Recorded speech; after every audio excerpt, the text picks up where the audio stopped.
Hi guys, welcome to my most tutorials. Today we are going to be looking at the double circulation of blood. The double circulation of blood is divided into two. We have got the pulmonary circulation and the systemic circulation. The pulmonary simply means between heart and the lungs, and the systemic circuit it's now between your heart and all parts of your body, right?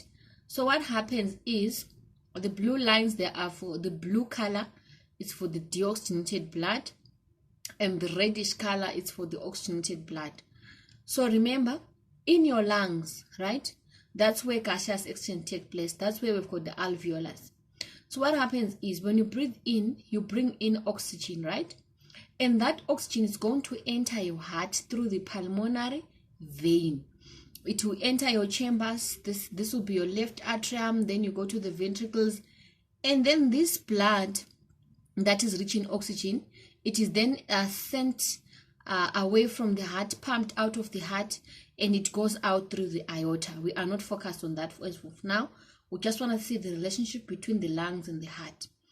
So now these are two lungs, right? So take note, this is our pulmonary vein from the right lung and also from the left lung. They are all pouring blood into the left atrium. And then we also have, you see your body there, right? Your body will bring deoxygenated blood into the heart, and it's going to enter through the vena cava, right? This blood is rich in carbon dioxide, and that carbon dioxide, what's going to happen? It's going to leave the right ventricle. It's going to be pumped into your lungs. When it gets to your lungs, that's when we breathe out carbon dioxide, and then more oxygen will enter. This is the pulmonary circuit, just between lungs and the heart. And then now when we talk of the systemic circuit, now we are now looking at the aorta.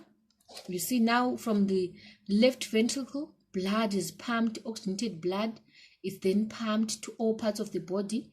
It goes up there to your chest, arms and hands and the head there, and then it can also go down to your kidneys up to your toes. Then deoxygenated blood from your body, from your half body, this side, is going to come and enter through the vena cava. And also we've got deoxygenated blood from at the top there. It's also going to come and enter through the vena cava. So this is the systemic circuit, and that one is the pulmonary circuit. But then at the end of the day, I'm sure when you watch the video for the heart, you will see how these two are linked together, right? So that's the double circulation. So with that being said, we need to know that blood it can either be oxygenated or deoxygenated. Oxygenated simply means it has got a lot of oxygen. Deoxygenated simply means it's having a lot of carbon dioxide. And most of the oxygenated blood is from our lungs to the body, and the deoxygenated blood is always from our body to our lungs, right? You must also, take note that the left side of the heart is more muscular and thicker. Why? Because it pumps blood to all parts of the body, right? It's pumping blood to all parts of the body. Unlike the right side where it just pumps blood to the lungs. Okay, so that's the double circulation of the heart. So now our next video will be looking at the types of blood vessels and how they function. Okay.